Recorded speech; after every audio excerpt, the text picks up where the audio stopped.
بسم الله الرحمن الرحیم.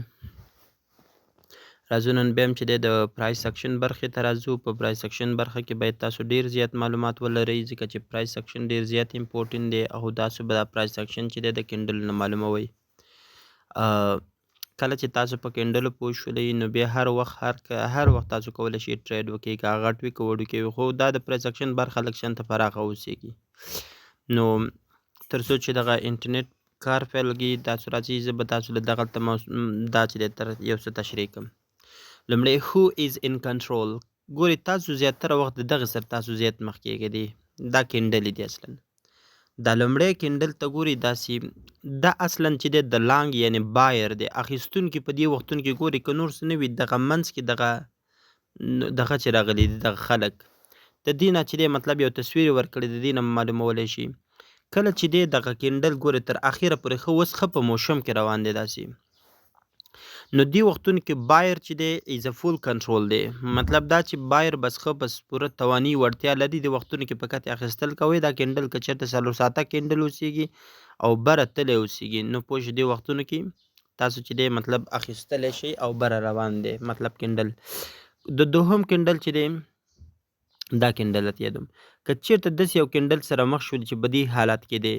نو دلته چې دی دا موږ سره اصلا چې دی وایي sellers showed their strength but buyers outperformed them. مطلب دا چې دې وختونو کې به ځان یو څه دغه کوي دې وختونو کې چې دی اصلا سیل چې دی شروع دی یعنی سیلر لږ څه کوي راځي دې ځای کې او ځکه دا مطلب دا برخه نور دا کینډل چې دی د دې مطلب دا دی چې دا پس روان دی نور دا کینډل شاته ځي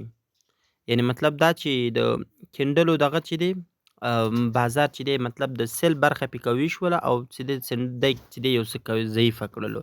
نو دا اصلا د بایر دی نو دی او که چېرته چې دی دې حالت ته ورسېدلی دلته چې دی نه مطلب نه سیل دومره کوي دی او نه چې دی بای دومره کوي دی بس دې وختونو کې به تاسو ټریډ نه کوئ. کینډلې چې که چېرته داسې کم کینډل سره مخ شولې چې په دې رقم باندې و ځکه دې وختونو کې تاسو ډیسیژن او پرېکړه نشئ کولی دا سخته اوسیږي او که چېرته چې دی دغه لاندې بل نیکسټ اپشن چې دی ورسره د دې وختونو کې دې کې به بیا څه کوئ یاد ساتئ کله په دې رقم شو نوی کینډل شروع شلو او تاسو ګورئ دغه ساحه چې دی دغلته یو شین لین چې دا بره تللی دی دغه لین دا تش دی دا اتمن بره ځي دا به دا هم چې دی قوي کېږي نو دې وختونو کې چې دی بایر په کنټرول کې دی مګر چې دی خرڅونکي چې دی دا باید د دې نه انکار وکړي دا باید وانخلي د دې نه ځان وساتي دې وختونو کې هم چې دی کینډل بره ځي نو دا کینډل چې یو ځل تاسو په دې باندې پوه شئ نیکسټ ټایم بیا دغه کېږي همدا خبرې په دې لاندې کې هم دي دغلته چې دی لکه لومړی چې دی په دې اپشن دغه کې تصویر کې وګورئ کله چې یو کینډل مکمل سور اوسیږي نو په دې وختونو کې چې دی سیلر چې دی هغه بیا ښه پوره کنټرول لري په بازار باندې خو ولې که دا دوهم چې دی دوهم دغه راغلی دی نو دې ځای کې بیا چې دی دا اصلا په دې برخه کې چې دی د سیل والا چې دی دا مطلب چې دی په ښه کارګردګي کې روان دی او دا چې دی مطلب سیل چې دی داسې کېږي مطلب بازار ښکته ځي او دې وختونو کې کولی شي دا چې دی بازار چې دی سیل واخلي یعنی مطلب چې دی شارټ واخلي په دې ټیم کې او ورسره چې دی دغه بل اپشن چې راغلی دی دې ټیم کې به چې دی تاسو څه کوئ دې وختونو کې به چې دی که چېرته یو کینډل مو یا دې رقم سور پیدا کړ یا مو دې رقم شین پیدا کړ نو په دې وختونو کې به تاسو ټریډ نه کوئ ځکه چې دی په دې وختونو کې بازار چې دی مطلب سړی زر نشي امکان لري دا جګ شي ټیټ شي پرې چې دا کینډل ختم شي بیا هغې نه پس ته نور ډیسیژن وکړه او هغې نه پس چې دی دلته وګورئ لاست نمبر دې وختونو کې چې دی کله چې بازار په دې رقم وي نو په دې وختونو کې سیل یعنی شارټ چې دی دا چې دی پوره کنټرول لري خو ولې دې وختونو کې به تاسو چې دی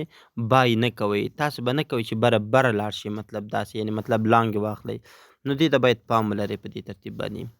نو همداسې راځو دلته چې دی موږ انټرنیټ کار کړی اوسېږي راځم تاسو له یو څه ښیم دې ځای کې چې رالم په کینډلو باندې مې کلیک وکړلو تاسو اوس وګورئ بازار دلته په دې حالت روان دی تقریبا لومړی دلته دې ځای کې چې دی کوشش کوئ چې دی دغلته دا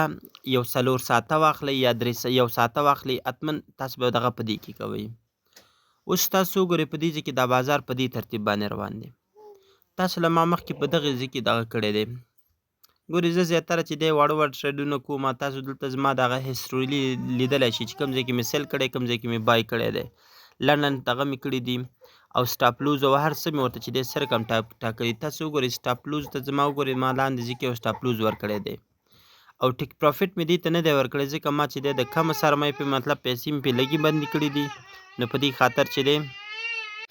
ښه ګورئ نو دلته چې دی زما تاسو چې دی دا سیلینګ ګورئ یا باینګ ګورئ، نو زه به راشم دا به ختم کړم چې دی د دې د ختمولو لپاره موږ په دغه کینډل باندې تاسو له مې د دې طریقې ښودلې دي. دلته به راشم او دوی ځای کې دغه هسټوري آرډر نه به زه چک لرې کړم دې اپشن نه او چې دی تر څو هغه ماته ورک شي. بیا راځم پاس کلیک کوم. نو اوس تاسو وګورئ دې ځای کې ما چې دی 4 ساعته واخیستلو اصلا چې دی د ابدې خوا طرف کې چې دی ماته دلته ښیي چې د دې کینډل وخت څومره پاتې دی. نو د دې اوس تقریبا ما خو 4 ساعته اخیستی دا 1 ساعت او 40 منټه او مطلب 15 یا 20 سکنډه پاتې دي. هغې نه پس به بیا بل کینډل شروع کېږي. نو ګورئ تېره ورځ چې دی بازار د دې نقطې نه تر دې نقطې پورې په 4 ساعتو کې هغې نه پس لږ راټیټ دی. اوس تاسو نه چې ما کوم کینډلې مطالعه کړلې تاسو ګورئ دغه ځای کې د یو کینډل ډېر بره تللی دی تر 3.15 پورې تللی دی، خو دې وختونو کې چې دی اصلا سیل والا ډېر قوي و او اوس تاسو ګورئ دا کینډلې په منځ کې دي. تاسو له اوس ما وویله که چېرته کینډلې په دې ترتیب باندې وي نو دې وختونو کې به تاسو کوم ډیسیژن نه کوئ، پرېکړه به نه کوئ چې زه څه وکړم اوس فعلا څه واخلم. نو خو که چېرته د دومره معلومات لرئ یو کینډل موډل ډېر وخت نه مطالعه کړی اوسېږي، ډېر مطالعه ورباندې ولرئ. لکه زه اوس یوازې چې دی LTC زیاتره کوشش کوئ په دې باینانس کې په عموما پرایس برخه کې چې دی مطلب تاسو کله چې کینډل مطالعه کوئ 1 یا 2 دانې دغه چې دي کوینونه د نظر لاندې نیسئ، ځکه تاسو بیا پوهېږئ چې دا ټیټ ځي که دا جګ ځي. که چېرته یو ناڅاپي یو کینډل ته راغللی نو د دې ځای نه هم کولی شي. دلته وګورئ زیاتره چې نن ورځ دا سره په کم حالت کې روان دی. بل چې دی زه پوهېږم دغه LTC چې دی دا زیاتره د BTC پورې مربوط دی. لکه تاسو تېره ورځ ولیدل چې BTC تقریبا په 1 شپېتو کې وه او تقریبا 6 شپېتو ته جګه شوله. نو هلته چې BTC جګه شولو دا هم ورسره جګېږي. تاسو راځئ ګورئ دلته زه داسې د بل طرف باندې کلیک کوم ګورئ موږ ته چې دی EOS راغللی د دې دغې ته وګورئ تاسې.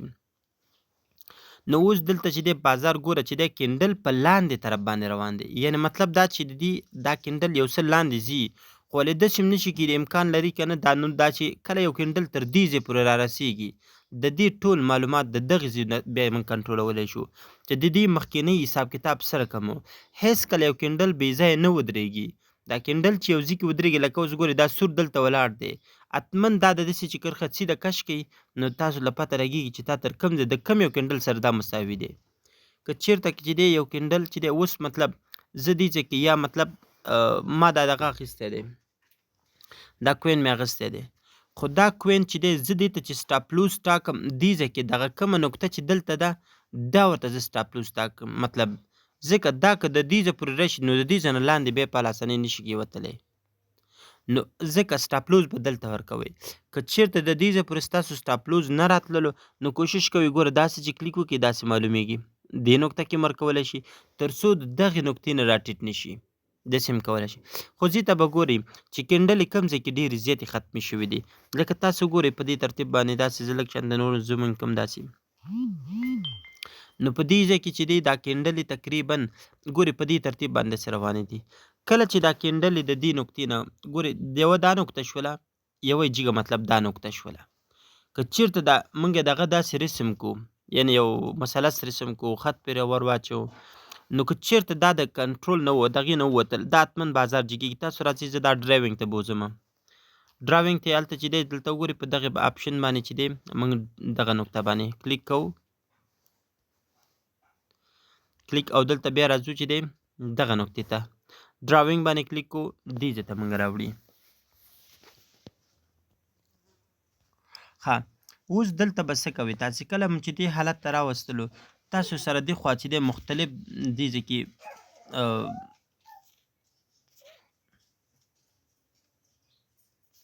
دا ګورئ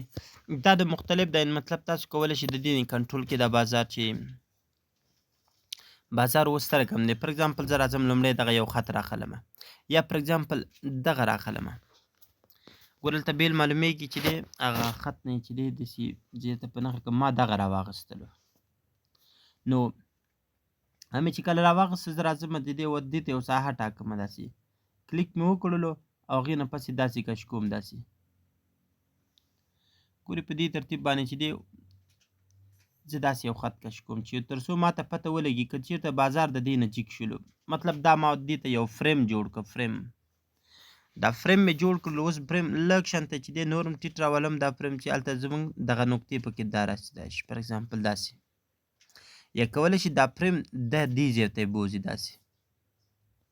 وګوره دې خط د یو مستقیم خط دی داسې چې دی مطلب تر هر ځای پورې چې بوځي په دې ترتیب باندې داسې راشي هم. اوس وګورئ دا فریم دی تاسو له مختلفې نقطې معلومیږي په دې نقطو کې که چېرته دا بازار په دلته پاس کې ور داخل شو دلته دا مهمې نقطې کراس کوي. اوس دې وختونو کې امکان لري دا بازار ټیټ لاړ شي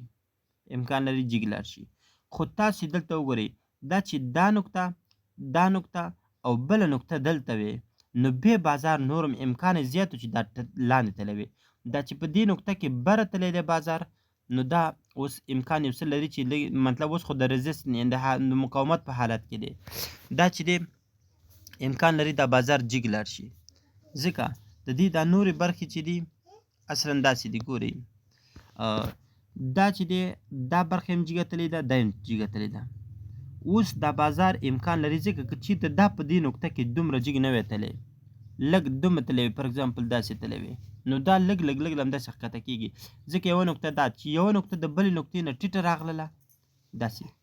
نو حتما بازار ښکته ځي. دا که یوه نقطه داسې وه لږه جګه شوله خو ګورئ یا دې ساتئ 3 یا 4 نقطې ګورئ بره ځي حتما د دې 4 نقطو نه پس بیا چې دی لکه مطلب داسې د دې نه مطلب داسې دی ګورئ زه بازار ته دې ځای پورې لاړم بېرته لږ راټیټ شو بیا جګ شو داسې لکه داسې څلورم دا ګوره درېیمه نقطه شوه. اوس یاد ساتئ ګوره چې دا بله نقطه نه واخلي دا ګوره لاندې ځي بیا بازار دا عموما زیاتر په پیټرن کې داسې کېږي که چېرته یو بازار لاندې راغلی داسې په دې ترتیب باندې راغلی دی نو دې وختونو کې دا بیا بازار بیا څه کېږي بیا بره ځي زیاتره وختونو کې. نو کینډل ته به ګورئ دا ډېر یو پراخه مطالعه غواړي تاسو کولی شئ ګوګل کې د دې کینډل سرچ کې په کتې دا پکچر تصویرونه یې وګورئ لکه بعضې پکچرونه زه په بعضې درسونو کې تشریح کوم نو تاسو دې بازار ته دلته یې ګورئ. نو ډراوینګ د دې په دې حساب باندې تاسو کولی شئ چې د ډراوینګ ځان ته وکړئ تر څو نیکسټ ټایم چې دی یعنې مطلب خپله ټریډ وکړئ. که چېرته اوس ګورئ دغه چې دی د فریم ته داخل شولو دا کومې کینډل چې اوس روانې که دا د فریم ته داخلې شولې بس نور امکان د دې زیات دی چې دا بس حتما بره به ځي د خیره او که چېرته نه شولو نو که دې فریم نه کته شولو اوس ګورئ زه به راشم دلته یو بل خط ورته کش کوم داسې په دې ترتیب باندې زه دې ته ورته یم چې دی لاس تر کوم ځای پورې باید دا ښکته لاړ شي دلته رالم او زه ورته یو نقطه ټاکم فار اګزامپل داسې یو نقطه مې وټاکله وګوره دا خط مې دلته ډرا کړله زه دا خط په دې نقطه کې پرېږدم یو دا نقطه که چېرته دا ساحه هم ډېره غټه وي یو خو د دې ځای نه باید فریم ښکته لاین مطلب دا کینډل یې لاړ نه شي که نه ته وایې چې زه دې ځای پورې ورجګ کړم داسې وګورئ دغه نقطې پورې داسې خو تاسو به دلته ګورئ چې دی ډېرې نقطې چې دي په کوم حساب کې دي یعنې ډېرې نقطې چې دي مهمه نقطې به تاسو را جمع کوئ هغه به سره وصلوئ لکه ګوره یو مهمه نقطه دا شوله یوه دا شوله یوه دا شوله دلته او دلته یو مهمه نقطه دا شوله دا د رزسټنس دی یعنې د لوور لاندې ټیټې خانې دي بل چې د جګې نقطې به یې سره ته مقایسه کړي نو دا او زیاتره وختونو کې چې دی ته چې کله بازار ارزوي نو ته به چې دی په مثلثونو باندې کې مثلث مطلب دا چې د یو مثلث به د بل سره مثلثونه به ترې نه جوړې لکه تاسو وګورئ زه راځم دغسې په دې ترتیب باندې دلته مې کلیک وکړو او داسې رالمه فار اګزامپل داسې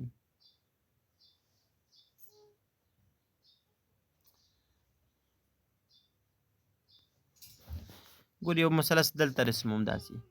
او دا چې دی په خپل ځای بس دا هم دلته پرېږده بل راخلمه داسې فار اګزامپل بل مې دلته کلیک وکړلو او داسې دا مې را ډرا کړلو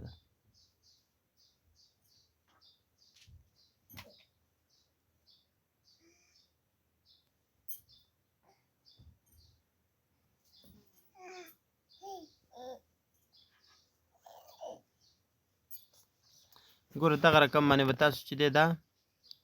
دغه رسموئ. تاسو اوس ګورئ دلته چې دی دا د دې مثلث نه ووتلو، مطلب داسې یو مثلث غونډه کې به داسې رسموئ. نو چې کله دا چې دی ګورئ دا دوه نقطې به داسې سره مقایسه کړئ چې کله مقایسه کړه ګورئ یوه نقطه دا شوله یوه نقطه دلته شوله. دا بازار د دې نه وتی دی، که دې نه چې ووتلو دلته هم چې دی دغه زیات دی چې دی بره لاړ شي بازار. خو ولې دا د دې نه ښکته چې دی که چېرته د دې نقطې نه بره نه وی تللی دا حتما دا ټیټېدلو دې ځای پورې داسې راتللو. نو ګورئ اوس جګ شوی دی دا بازار حتما بره ځي نور دی نه پس.